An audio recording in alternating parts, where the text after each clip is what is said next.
Academy Award winner Jane Fonda, who happens to be Ted Turner's former wife and good friend, turns 87 later this month. This morning, she shares secrets for aging gracefully. I'm ready for my senior moment. When my mother took her own life, I was just 12. And when my father hugged me for the first time, he was nearly dying. That is Jane Fonda, the woman who once outraged all of America by daring to sit on the enemy's anti-aircraft gun. A woman branded a traitor, abandoned by Hollywood, and questioned by her own children about her capacity to love as a mother. Yet also a woman who won 2 Oscars, was handcuffed 5 times for protesting, and never sat still, even when the world demanded her silence. Throughout her life, Jane Fonda has been searching for something that seems deceptively simple: to be seen as herself.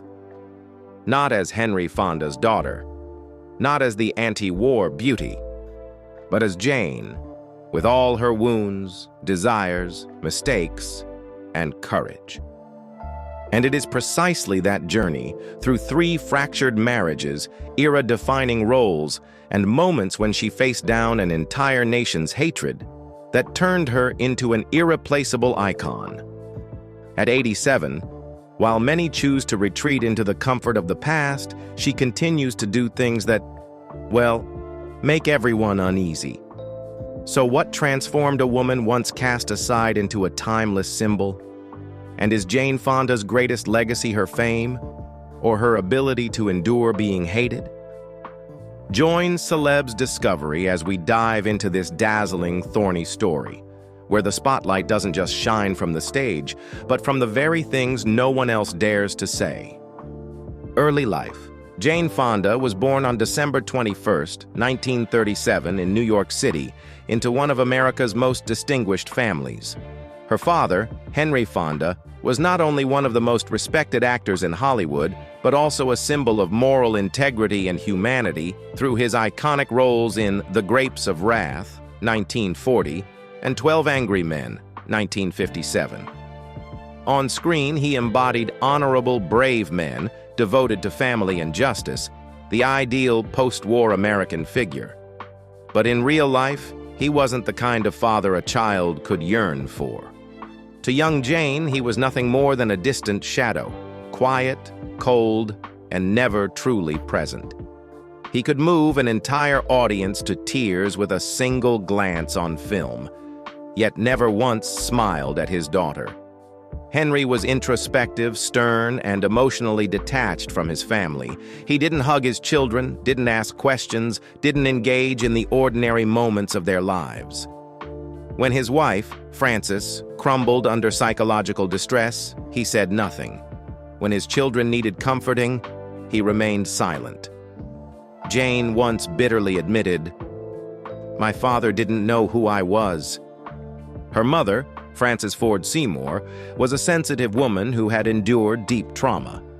Before marrying Henry Fonda, she had gone through an unhappy marriage and was a survivor of childhood abuse, something Jane would only discover many years later. Those painful memories, combined with isolation in her marriage and the pressures of becoming a Fonda, led Frances into severe depression. She was eventually committed to Craig House, a prominent psychiatric facility of the time, but she never recovered. Jane recalled nights when she heard her mother crying in the bathroom, screaming alone into the dark. But she was still too young to understand. Those were the final cries of a soul slowly slipping away. In 1950, when Jane was only 12, tragedy struck. Frances took her own life by slashing her wrists in the institution, leaving Jane to face the nameless shock alone. Throughout her adolescence, Jane lived with guilt and shame. If I had been better, maybe my mother wouldn't have left. That loss didn't just take her mother, it carved a permanent fracture in Jane. She began putting on masks. The good girl, the straight-A student, the obedient daughter. But inside, she was a child who had never been held, never truly heard, and always feared she wasn't enough to be loved. From those wounds quietly sprouted a burning need to live, boldly, defiantly, as a way to prove she deserved to exist in this world. Early career and turning point. Jane Fonda never dreamed of becoming an actress. It wasn't a path she chose out of passion, but out of a quiet longing to be seen by her father. Growing up in the towering shadow of Henry Fonda planted a deep, aching belief in her. Only if she became truly exceptional would he acknowledge her existence. She began studying acting seriously at the Actors Studio in New York, a place not for those seeking quick fame, but for those seeking to understand themselves. There, they didn't teach how to face a camera or please a director. They taught you how to sit in silence, confront your own fears, and use them to reach your character's soul. Jane entered the class as a stranger and was immediately noticed, not for her talent, but for her name. Henry Fonda's daughter. That phrase echoed in the eyes of everyone around her. No matter what she did, said, or performed, there was always a layer of doubt. Was she truly good or just favored? Her mentor was Lee Strasberg, a severe, tight-lipped figure. He didn't show favoritism, nor did he give compliments easily. Strasberg didn't teach Jane how to act. He taught her how to exist without asking for permission. He demanded that she dig deep into her past, into the pain she had tried to avoid. Her mother's suicide, her father's absence, the feeling of being unloved. Jane once said, "I learned not to try to seem okay, not to try to be someone else, just to stand there and be honest." In that classroom, Jane often felt isolated. But over time, she realized that validation didn't come from who you were outside. It came from whether you could make others feel something when you stepped on stage. And even if no one applauded just yet, a door quietly opened within her. The first turning point came in the late 1960s, when Jane accepted an offer from French director Roger Vadim, the man who had shaped the image of sex symbol Brigitte Bardot. At first, she nearly refused. Barbarella was a strange sci-fi film, humorous, sensual, even borderline vulgar by the standards of the time. Jane feared it would destroy the serious image she had worked so hard to build. But Vadim had a way of persuading, through cinematic logic and the whispered charm of a man who could see the parts of a woman she hadn't yet dared to reveal. And Jane, in the middle of rebelling against moral expectations and her father's control, said yes, partly because of the boldness of the project, and partly because she herself was aching to be freed. Barbarella, 1968, exploded onto the screen as a cultural shockwave. Jane appeared in sheer costumes floating through space, at once innocent and provocative, goddess-like and rebellious. The press called it the beginning of a new cinematic vision of femininity. But more deeply, Barbarella shattered the rigid mold Henry Fonda had unknowingly imposed on Jane for years. For the first time, people talked about Jane Fonda not as Henry's daughter, but as a bold, daring sex symbol, a face of the rising feminist wave. Fashion magazines chased her. Young audiences saw her as the embodiment of bodily liberation. And Jane, for the first time, felt she had the right to define herself on screen.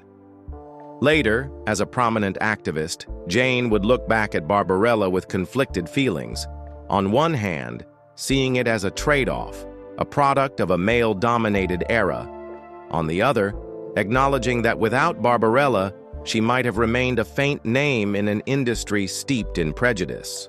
And it was on that very set that Jane entered a nearly decade-long relationship with Roger Vadim, a bond that was both liberating and suffocating.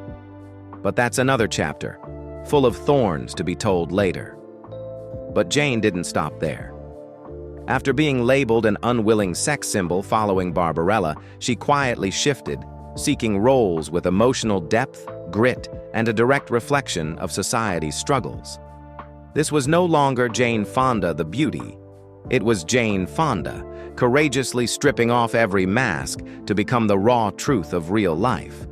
In 1969, she took on the role of Gloria Beatty in They Shoot Horses, Don't They? an unemployed, exhausted woman who enters a marathon dance competition lasting for weeks, clinging to the hope of a meager cash prize for survival. Beneath the stage lights were sweat-drenched bodies and shattered souls, a brutal mirror of a crisis-ridden, compassionless America. Jane played the role as if it were the last cry for help from a generation suffocating in poverty and delusion. The film exceeded all expectations. It received 9 Oscar nominations, including Best Actress for Jane Fonda, marking the first time the Academy recognized her not just by the name Fonda, but for her true talent. It grossed $12.6 million domestically, nearly 5 times its production cost. An impressive feat for such a dark, introspective film.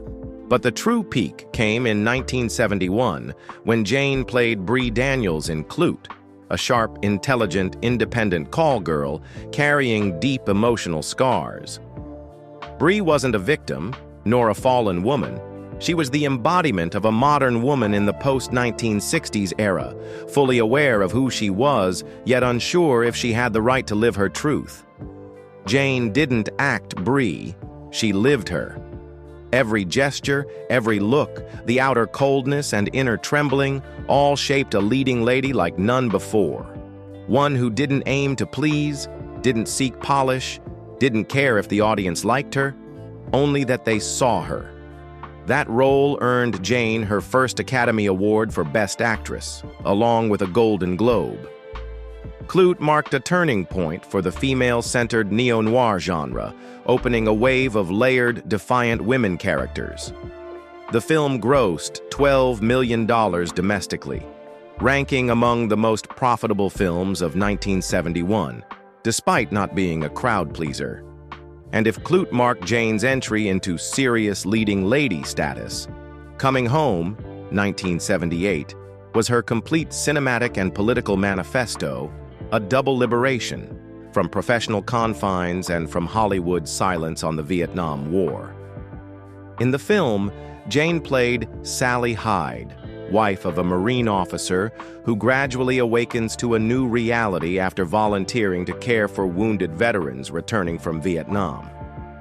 As Sally confronts a society riddled with doubt, veterans broken in body and soul, and the widening void in her own marriage, she plunges into a crisis of faith, not only in her country, but in herself.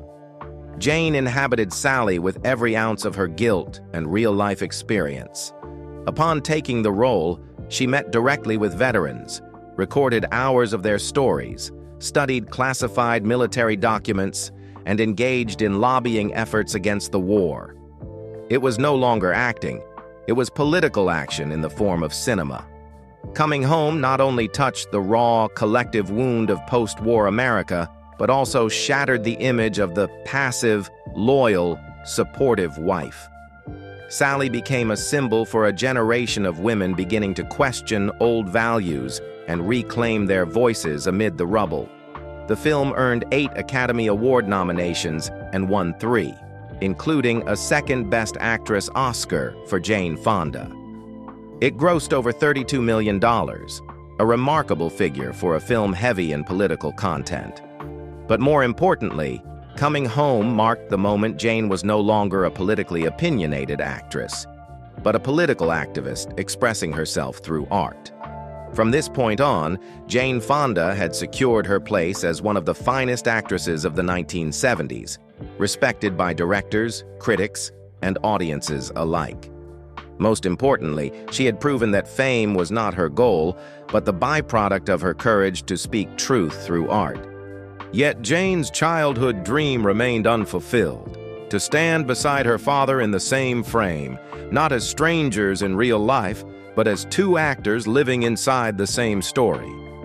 And that chance finally came in 1981, when Jane bought the rights to adapt a stage play into a film, On Golden Pond, with one quiet purpose: to give her father the dignified final leading role he deserved and to find a way to reach the emotions they had never shared. The film was so strange, it felt as if it had been written just for them. In it, Henry played Norman Thayer, a gruff, emotionally distant father with a fractured relationship with his daughter. Jane played Chelsea, the daughter who had been away for years, now returning to reclaim their fragile bond before it was too late. The entire script echoed hauntingly from their real lives. Unspoken grievances, cold dinners, evasive glances, and a father who had never learned to hold his child. Jane later recalled adding a simple, bone-deep line to the script. "You've never held me." When she handed it to Henry, she waited nervously. He read it quietly, then nodded, said nothing. But when the scene came, he embraced Jane, not as Norman Thayer embracing Chelsea, but as Henry Fonda holding his real-life daughter for the very first time. That hug, brief, tearful, trembling, was the most belated apology Jane ever received. The film was not only a miracle of emotion, but a pinnacle of artistic achievement. On Golden Pond received 10 Academy Award nominations and won 3, including Best Actor for Henry Fonda, his first and only Oscar in a career spanning more than 5 decades. It was the final, complete, and just gift that cinema gave to a legend. And Jane was the one who made that moment happen. Not just as an actress, but as a daughter who was, at long last, seen by her father. Just 5 months after the Academy Awards ceremony, Henry Fonda passed away from heart failure. He left quietly, just as he had lived. But this time, Jane no longer carried the weight of old guilt. She was no longer the child seeking a nod of approval. She had stood beside her father, held him, helped him reach his final glory, and most importantly, helped them both find reconciliation through art, when life no longer allowed time for forgiveness. Jane never heard him say the words, "I love you." But that final shared performance, that embrace, was all she needed. It closed a chapter filled with pain and opened a new one, where Jane no longer lived to be acknowledged, but to prove she was worthy. In less than a decade, Jane Fonda had gone from being the sexy doll in a French film to becoming the actress with the sharpest political and social voice in Hollywood. And in doing so, she didn't just embody her characters, she became the very spirit of her era. Personal life and tragedy. But the spotlight was never enough to soothe the emptiness in her private life. Behind every applauded role was a woman still searching for herself, through conflicted relationships, through marriages that promised freedom but delivered confusion, and through moments when she had to choose between love and identity. Because if her career was where Jane asserted herself to the world, then love was where she was forced to confront herself. Vulnerable, torn, and not always right. She had 3 official marriages, and the one that set every storm in motion, both artistic and personal, was her fated encounter with French director Roger Vadim. In late 1963, Jane met Vadim in Paris. With his Parisian charm, provocative gaze, and a past that included shaping Brigitte Bardot's image, Vadim entered Jane's life like a foreign breeze. And Jane, freshly emerging from the heavy shadow of her father and the shell of America's good girl, saw in him a doorway to the freedom she had always longed for. Just months into their courtship, they secretly married in Las Vegas in December 1965, a shock to both Hollywood and their families. Vadim pulled Jane into a world of glamour and chaos, parties, cinema, defiance, where she was encouraged to wear short dresses, learn to smoke long cigarettes, sit across from the boldest European directors, and for the first time, live without asking permission. But when the lights dimmed, Jane realized she wasn't a partner. She was a rebranding project. Vadim asked her to lose weight, bleach her hair, undergo eyelid surgery, and dress more provocatively if she wanted to look better on camera. Jane complied, not out of weakness, but because she believed love meant adapting. "I thought love was sacrifice, and I lost myself in that belief," she said. Vadim also proposed an open marriage, and Jane, unsure, hesitant, entered into experiences like threesomes, not out of desire but in a quiet attempt to discover her identity. In her memoir, My Life So Far, 2005, she revealed a little-known detail. During full moons at their villa in the south of France, Vadim would take her up to the rooftop, with only the moonlight and rustling leaves, to dance nearly naked. A ritual of liberation that she later described as a moment when all notions of body, status, and definition disappeared, leaving only the vast sensation of freedom and a nameless loneliness. Jane once had an abortion during her years with Vadim, not because she didn't want the child, but because of filming schedules, appearance pressures, and because everyone said it wasn't the right time. The pain, she said, accumulated in silence. Language was a barrier, culture was a gap, and Vadim, the man who spoke endlessly of liberation, never truly listened to Jane. When she began caring about the Vietnam War, women's rights, and political activism, he scoffed, "War is a man's thing. Sex is a woman's thing. What's your choice?"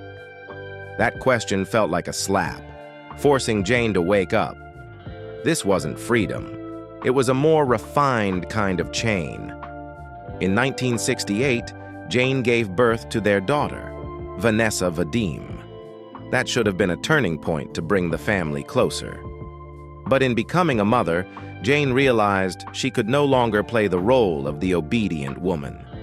She began returning to America, joining activist groups, and slowly drifted from the world Vadim had built around her.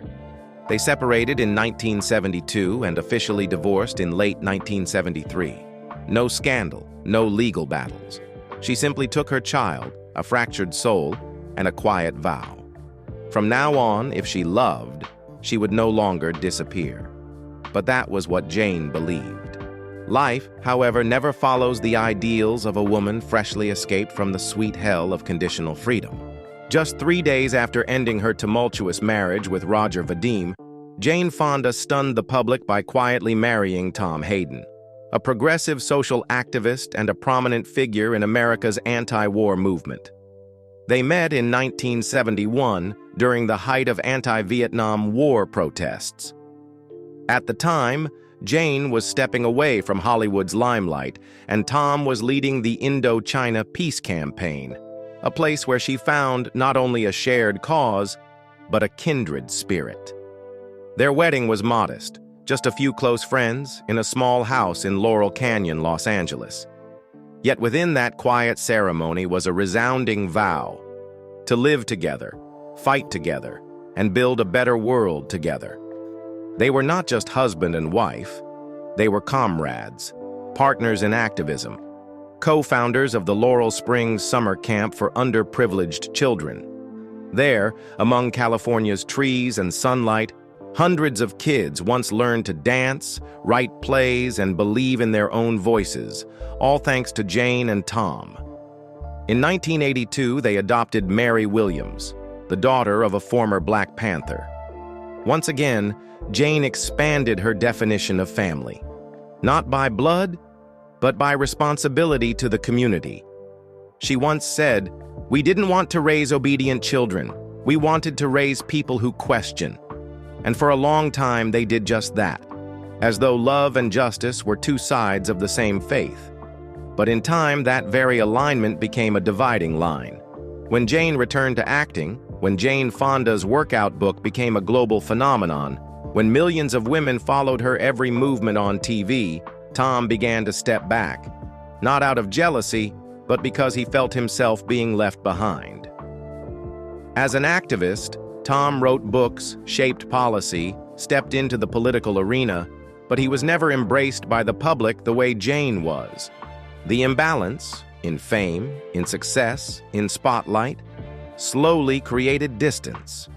They didn't argue, didn't betray, didn't abandon their ideals, but they lost each other, slowly and quietly.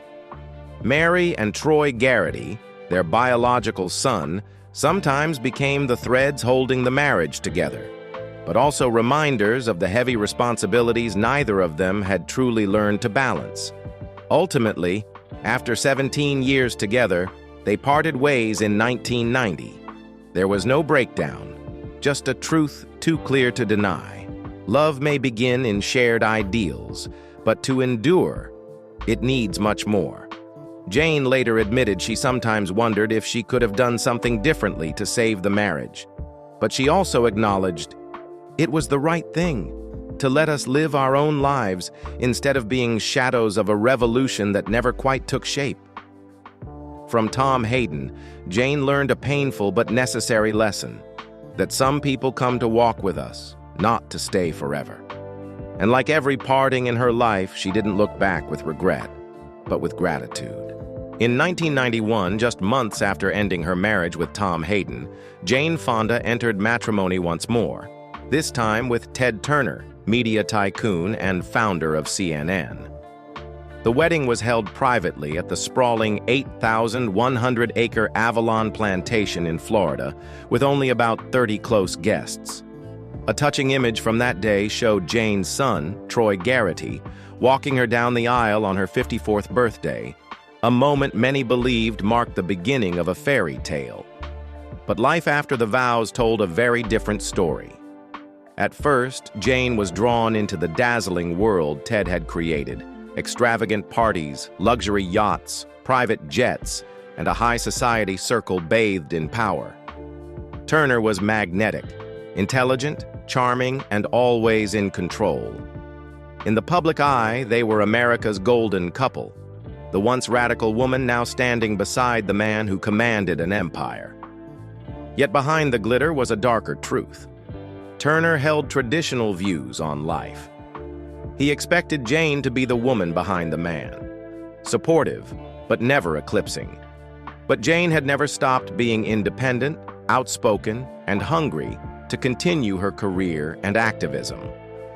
Tensions began with the small things, like when Jane wanted to attend a climate change conference, but Ted insisted she accompany him to a high society event.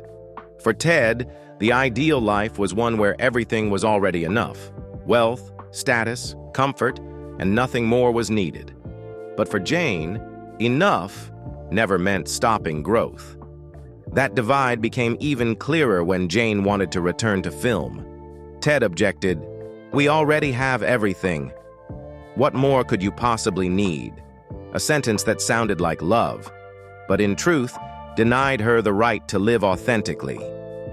The more she tried to please Ted, the further she drifted from herself. Jane lost weight, slipped into depression, and began questioning her place in the world. I had learned to become the woman Ted wanted, but then I realized I was disappearing. Another rupture came when Jane converted to Christianity. For her, it was a journey of healing and rediscovery. But Ted, a vocal opponent of organized religion, was deeply saddened and felt betrayed. Though love still lingered, they no longer shared beliefs, no longer touched each other's inner worlds. Ted became increasingly absorbed in work, absent during private moments, while Jane felt alone in a mansion full of people. In January 2000, they officially separated. By May 2001, a Fulton County court in Georgia declared the marriage irretrievably broken. Jane walked away, carrying both relief and grief. I knew that if I stayed, I would never become the person I wanted to be. But from that very moment, Jane Fonda was reborn. She returned to the screen in On Golden Pond, 2001, poured her energy into environmental and feminist causes, and reclaimed her autonomy after nearly a decade spent in someone else's shadow. Her marriage to Ted Turner didn't just end a chapter, it marked a turning point where she finally reclaimed her voice. After her divorce from Ted Turner, Jane Fonda wasn't looking for love, but love found her, quietly and unexpectedly. In 2009, while undergoing knee replacement surgery in Los Angeles, she reconnected with Richard Perry, the legendary music producer who had worked with Barbra Streisand, Carly Simon, and Rod Stewart. They had been friends for years, but that reunion in a hospital room became the start of something deeper. "I went to LA to get a new knee. Jane joked with Oprah magazine, and ended up with a new lover. Unlike her past relationships, Richard Perry imposed nothing. He didn't ask Jane to abandon her passions, nor did he treat her as part of a power dynasty. They lived together in a 5-bedroom home in Beverly Hills, sharing simple joys, mutual understanding, and a deeply fulfilling emotional life. Jane once shared that every time they were intimate, Richard felt like a 30-year-old man, a physical and emotional rebirth she had thought was long gone. Their late-life romance drew admiration from the media. No need for marriage, no need for show, only the comfort of being wholly oneself. But after 8 years, things began to shift. Perry, still energetic, busy writing his memoir and producing music, started spending less time with Jane. A growing distance formed, and Jane almost instinctively began to feel she was losing the most vital thing of all: her freedom. She began to wonder, am I loving because I want to, or because I'm afraid to be alone?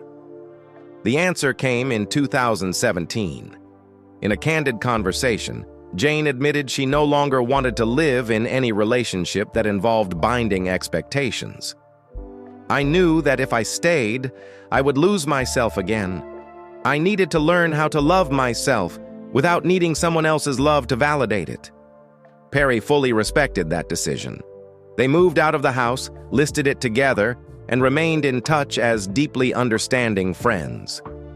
"We're just starting a new chapter," Perry told people. "Not a breakup, a transformation."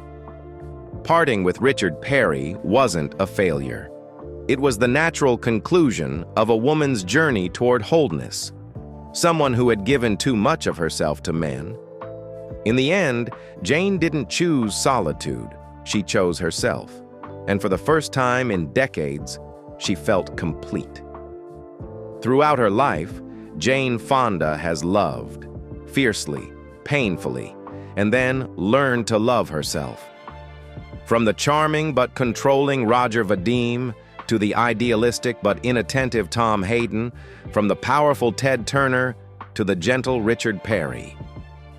Each man left a mark, not just on her heart, but on her path towards self-definition. There were relationships that cost her parts of herself, but through those losses, she came to understand. True love isn't about finding a missing half. It's about not becoming fragmented from the person you are meant to be. And what about you? On your journey for love and meaning, have you ever lost yourself trying to hold on to a relationship? And how long must we wait before we are brave enough to choose ourselves? When her marriages unraveled and the glamour of Hollywood could no longer confine her to the roles of wife, lover, or public beauty, Jane Fonda stepped into a different kind of role, this time on the political stage of America. And no one could have predicted that this role would make her one of the most divisive figures in pop culture history. In 1972, as the United States was engulfed in the flames of the Vietnam War, Jane Fonda appeared in Hanoi, not as a movie star, but as an outspoken anti-war activist. She condemned the war as unjust and a senseless waste of innocent lives, called for an end to the bombings, and demanded the U.S. withdraw its troops.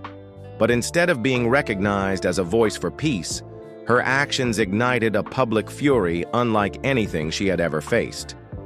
In Hanoi, Jane gave interviews, visited hospitals, met with northern Vietnamese civilians, and expressed her firm opposition to the war. But all of it was overshadowed by a single incendiary image. Jane Fonda seated on a North Vietnamese anti-aircraft gun, the same kind used to shoot down American planes. To those with loved ones fighting or lost in Vietnam, the photo felt like a dagger in the back. Overnight, Hollywood's silver screen icon was branded with a bitter name, Hanoi Jane. The backlash was immediate and widespread.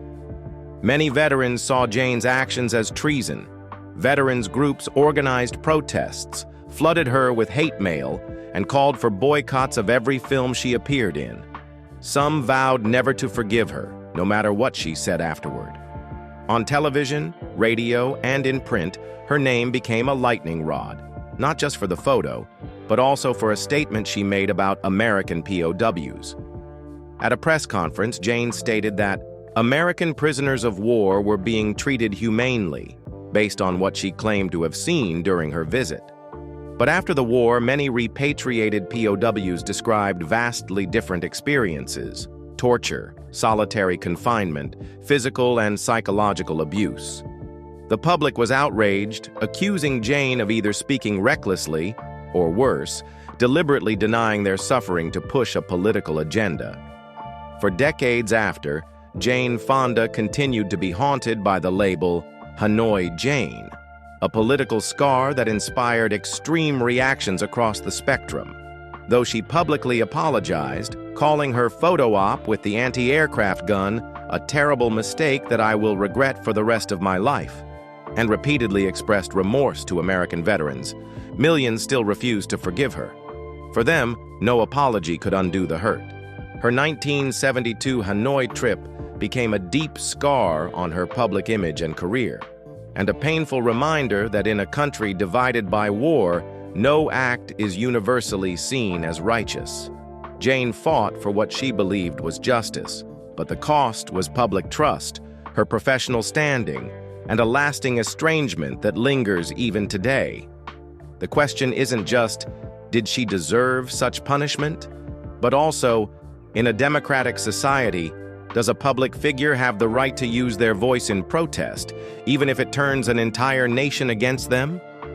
After weathering decades of backlash over the Hanoi trip, Jane Fonda could have chosen silence, to live peacefully as an aging icon, write memoirs, attend award shows, and bask in nostalgic applause for old roles. But she didn't. Instead, she stepped out once again, this time for the Earth, with an urgency no less fierce than when she opposed the war. In 2019, while many at age 82 were enjoying retirement, Jane Fonda stood in the heart of Washington, D.C., in bone-chilling cold and amid the wail of police sirens, launching Fire Drill Fridays, a series of climate protests she organized with Greenpeace USA. "We are out of time," she declared, "and if I, an old woman who's been arrested 78 times, can do this, then so can you." She didn't just take to the streets. She went on the offensive politically. Jane founded the Jane Fonda Climate PAC, a political action committee devoted to backing candidates committed to challenging the power of the fossil fuel industry. In her eyes, climate change wasn't an abstract scientific term. It was an existential threat. Voting, she insisted, was an emergency act.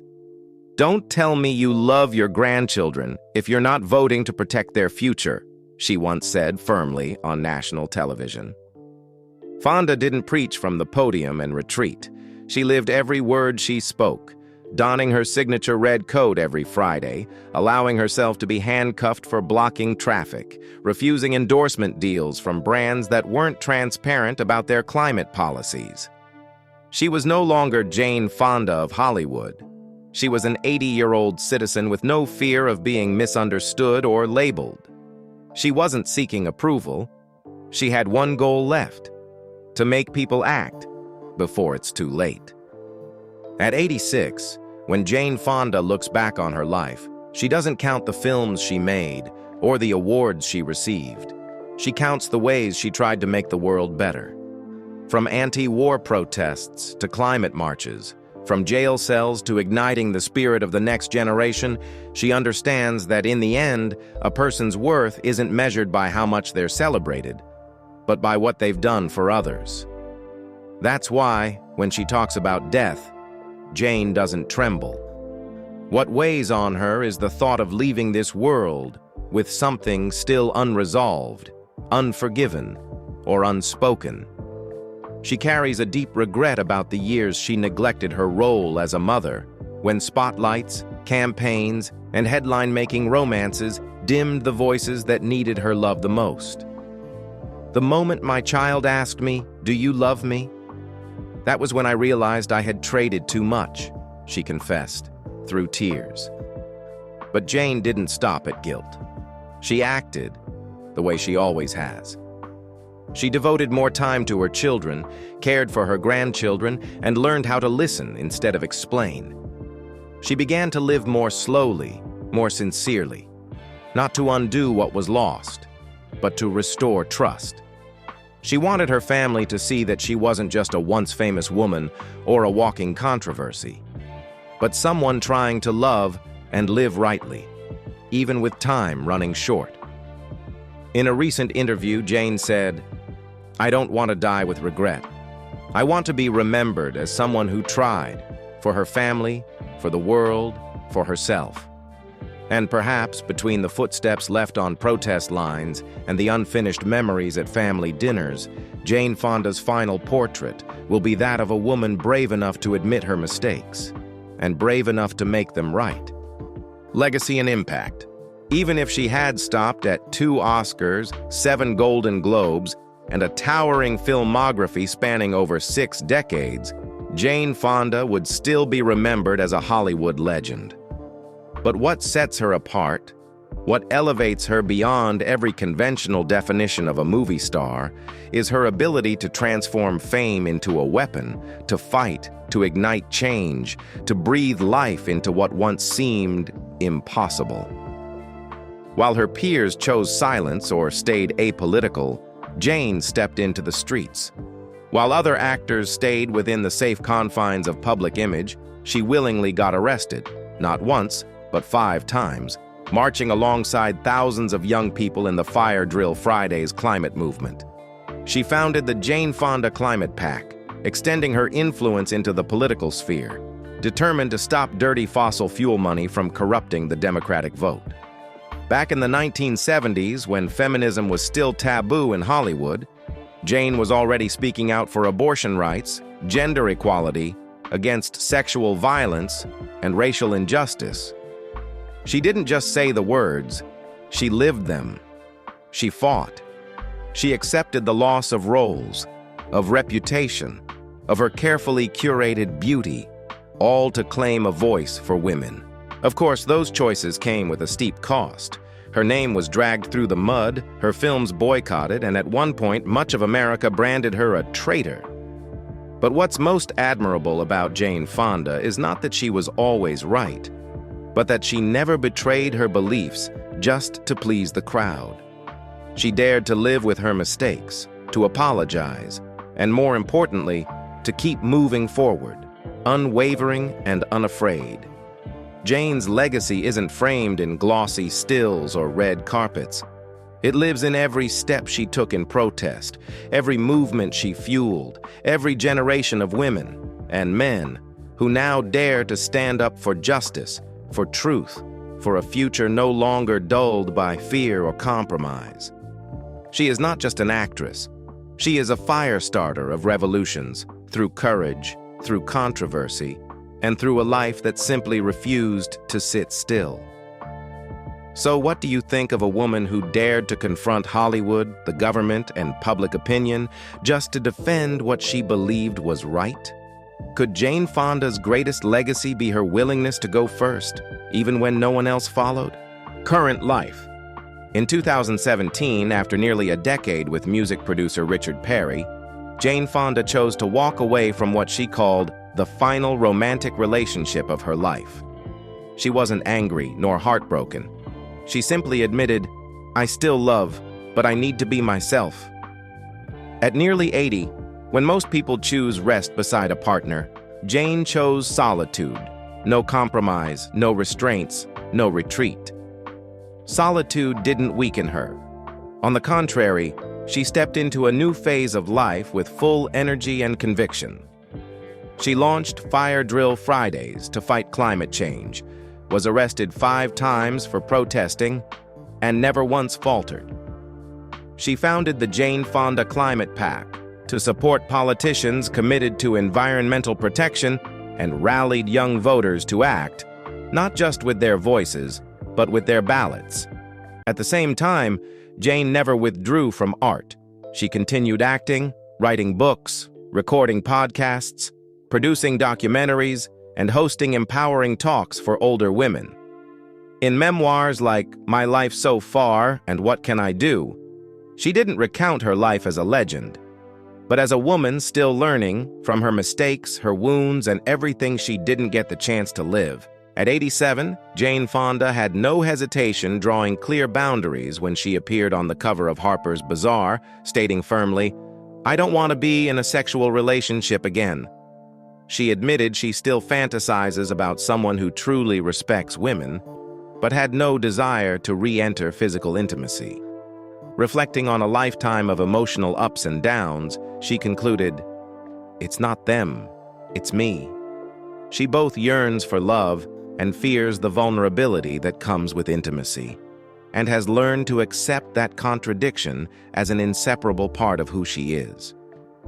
Yet, the decision to release herself from burdens that weren't hers to carry has in no way diminished her thirst for life. In 2024 to 2025, Jane continued to stand on the front lines of climate advocacy, urging voters to protect the Earth's future. At 87, she also launched a new VR fitness series on MetaQuest, blending her iconic aerobics style with cutting-edge technology to inspire people of all ages to live healthier lives. At the 2025 SAG Awards, Jane was honored with the Lifetime Achievement Award, recognizing her lifelong impact in both art and activism. In an interview with W Magazine, she spoke calmly but with unwavering confidence. "I don't chase time. I savor every moment." Though her body has its limits, Jane's spirit blazes on. She doesn't live in the memory of former glories. She lives like a warrior still in motion, inspiring others through clarity, strength, and relentless purpose. And through it all, Jane Fonda sends one unmistakable message.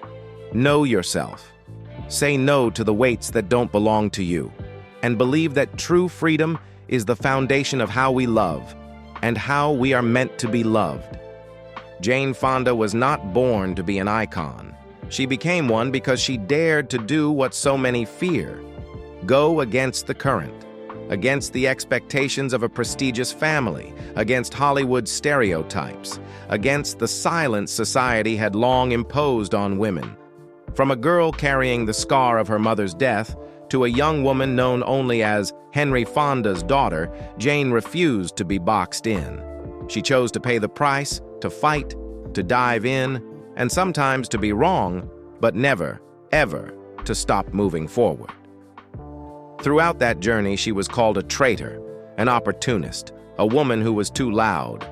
But behind those labels stood someone unyielding. A woman who knelt with Black Americans in the 60s, who opposed war while still a bankable Hollywood star, who admitted her own blind spots and mistakes. Jane Fonda isn't just an actress or an activist. She is a living reminder that courage isn't always about standing on a podium, but often about standing through the storm of being misunderstood. Her legacy is not scandal. It is not fleeting glamour. It is awakening to the right to speak out, to make amends, to love, and to live in truth, even if the cost is a lifetime of struggle. At 87, she doesn't need the world to call her a legend, but the world will, as a symbol of persistence, transformation, and fierce inner freedom. And what about you? What do you think makes Jane Fonda truly irreplaceable? Her unforgettable performances, or her relentless protests? Share your thoughts in the comments below. And don't forget to subscribe to Celebs Discovery to keep following the stories of those who lived like fire and lit up an entire era.